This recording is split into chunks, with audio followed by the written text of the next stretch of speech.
birds are just hamming it up today. I love it. You can really start to see the foliage coming in on the trees. Oh, it's finally temperature appropriate today though. It was hot the last 2 days. Yesterday it got up to 76 degrees here, which is crazy. But I've spent the last 2 days furiously getting all of these fruit trees in the ground. The strawberries, those were already there last week.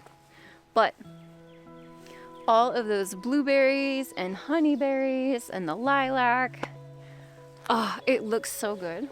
It feels so nice to have all of this food in the ground. How exciting. Definitely a really great start to what I hope is going to be a beautiful food forest. But these berries really provide like what's going to be the end wall of the food forest, and then the rest of it going that way. Perennial berries are were the thing that were a must in my food forest, particularly strawberries, blueberries, and raspberries, which raspberries are kind of at the back of the bank over there.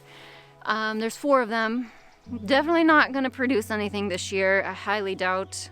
Hopefully they all survive. They're just like little root stalks that I got pretty cheap. If they don't make it next year, I'll buy larger transplants like the blueberries and the honeyberries. So I went to the garden center to get the blueberries, raspberries, and a lilac. What I didn't anticipate seeing there was the honeyberries, but I was super excited. And I got 4 of them now. I've got 2 Aurora and 2 Borealis, which is just so cute. How can you not get both of those varieties? And the Aurora and Borealis were of course bred to be each other's pollinator, as well as other varieties can pollinate them too. But I just thought it was so fun to be able to say I have Aurora and Borealis honeyberries. But then the blueberries, I've got 3 different varieties. I have gotten 3 North Blue the first time I went to the garden center, and then I thought, well, I definitely want more because I had more room than I thought I would. For the cross-pollination, you want more than one other variety, and with blueberries, they generally suggest the more varieties you have, the higher fruit yield each one has. And so when I went back a second time, instead of getting 2 more North Blue, I got 2 North Country, also another low bush variety with small berries. And then I grabbed another Patriot, which those are just tiny little root stalks. I'm not sure how great they're gonna do. They're high bush and they give a large juicy berry, and so just to have some variety. But we probably won't really know until next year how everything really does, but it feels like such a great start. All of the vegetables and herbs and things I pretty much was planning to do from seed, with the exception of a couple pepper plants, which I also grabbed the other day.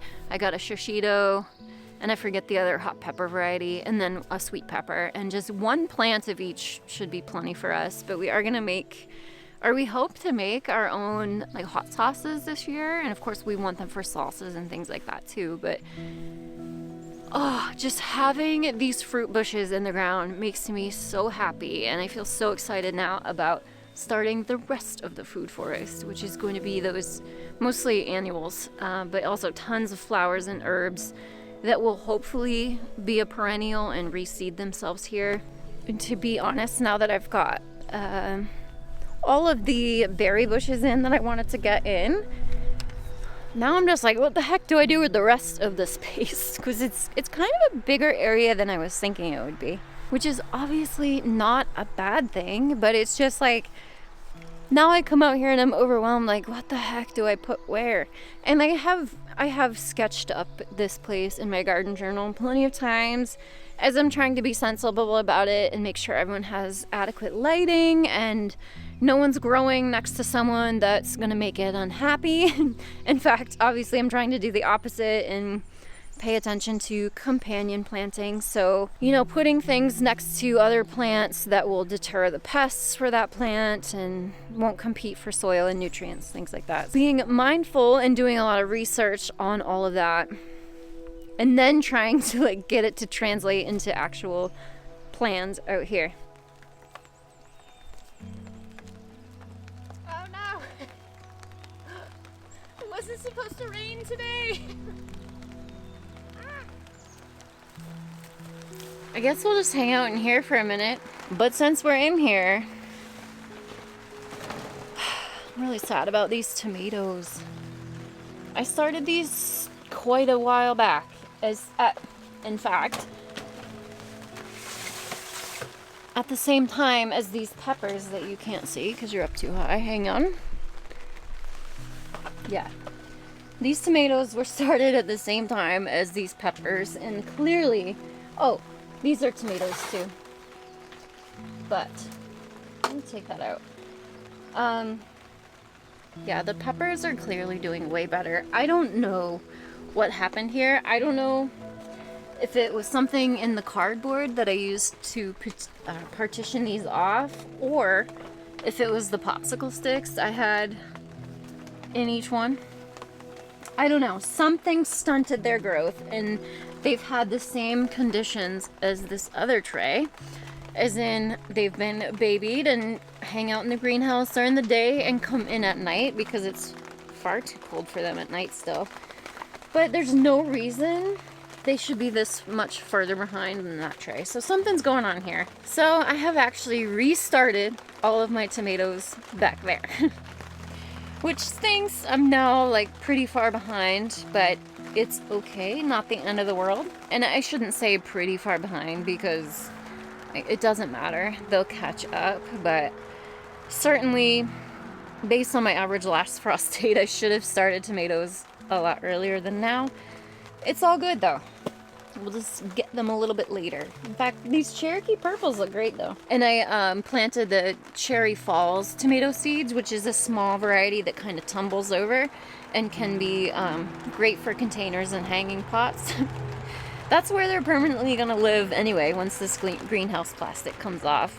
They're gonna just live there hanging and hopefully make a beautiful trailing cherry bush. Very excited about that. I don't know. I'm just gonna let them grow and see what happens, but I don't have a lot of hope. This loofah, look at this. It's doing so good, so good. And then the other two seeds I started have sprouted.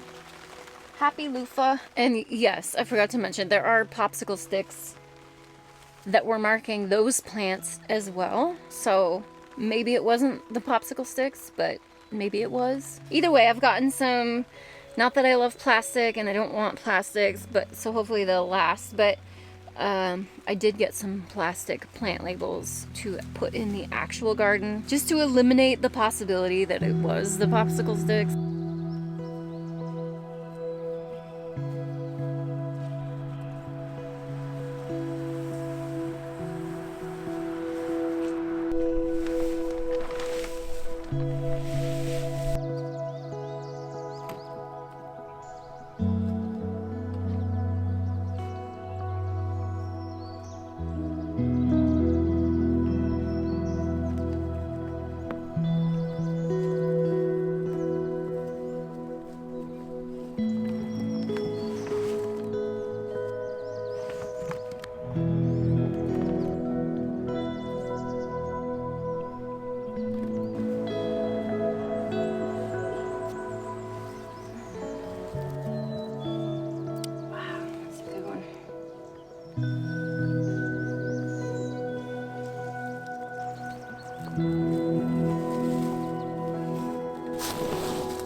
Well, that wasn't too bad. Maybe 5 wheelbarrowfuls of dirt, but we have a bed.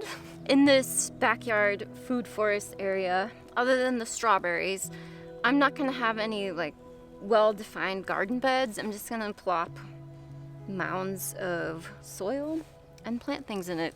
It'll feel a bit more organic, and that'll leave flexibility for the future. If I want to move things around for next year, it'll be a lot easier than if I installed a bunch of raised garden beds, which I'll do that in the front yard and it'll be much neater and tidier, but back here it'll just be fun and natural feeling. So I'm really excited about that.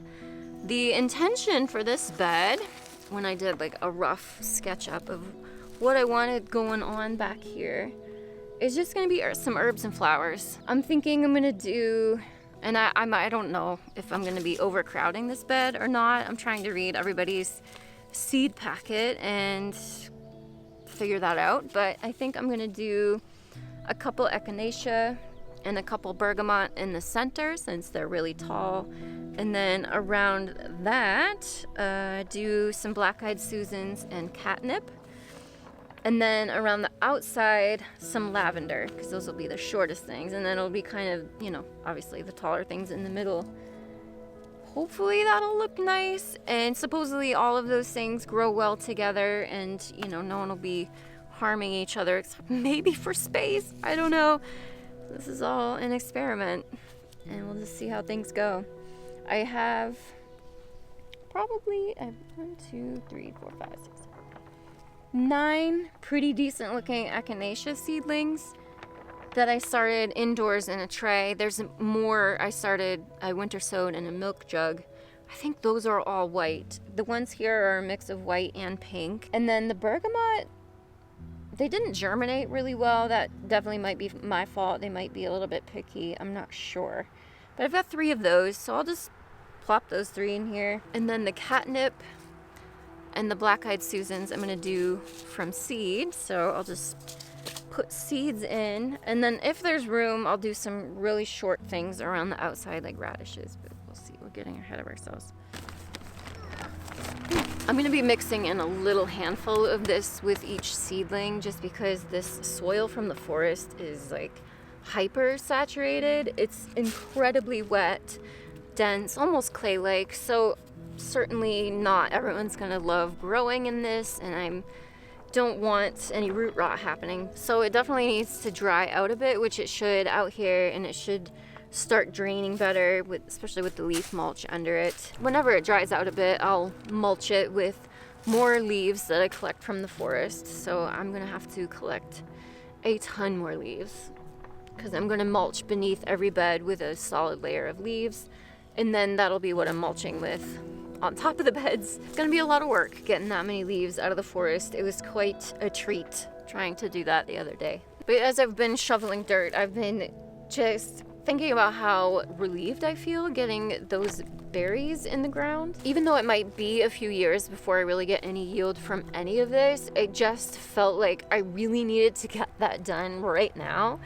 because they take so long to actually produce. And as we are all aware, berries and herbs are the most expensive little shits in the grocery store, and don't even get me started if you are wanting to buy organic. It's crazy. And since the point of this whole food forest largely is to grow my own food to save money on my groceries, those are definitely pretty heavy hitters as far as money saving. As long as most of them survive, the bigger, more established blueberry bushes, those cost $17 each, which I didn't think was bad at all. And the smaller, like rootstock blueberries, as well as the rootstock of raspberries, asparagus, and the 10 packs of roots of strawberry runners, those were all pretty much $9 a piece, I believe. And all of the berries and asparagus and the lilac also got some potting soil mixed in around their roots just to aerate it and give them drainage. So I think I've spent, off the top of my head, ballpark, I've spent I think $500 so far on getting raspberries, strawberries, blueberries, honeyberries, a lilac, and asparagus. And I have six more bags of soil left, which feels like a lot, and it is, but it's like an upfront thing for what hopefully is future payoff. And as the years go, as the payoff gets more and more and more, obviously that cost just per season really goes down and down and down. And upfront costs, I'm happy to pay. I've been dreaming of this for so many years, and now it's finally springtime of year one. It's so exciting. This whole process is so exciting. Getting these beds set up are so exciting. Yeah, the hot weather made me feel like I'm behind, but I'm not. All of the veggies that need to be sown outside can't go in here for another few weeks based on our average last frost. So we still have time. I still have time. I need to calm down. But all of these things are sufficiently hardened off, so I'm gonna go ahead and get them in the ground.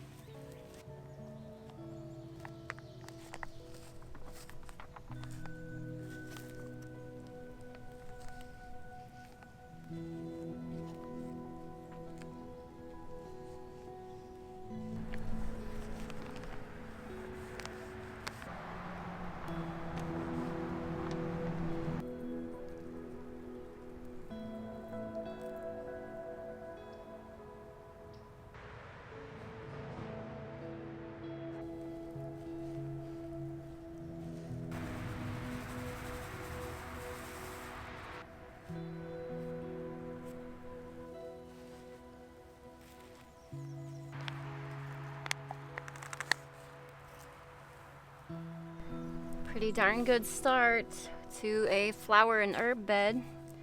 3 echinaceas, 2 bergamots, some black-eyed Susan seeds, catnip seeds, a tiny lemon balm that I don't know if it's gonna make it, we'll see.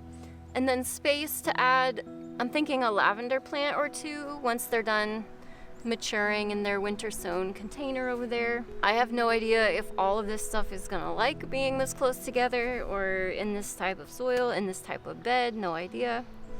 But the great thing about this too is some of these plants can get kind of big. So if I need to add more space around the edge of the garden, I can just dump more soil around the edge. So there we go, 1 bed down.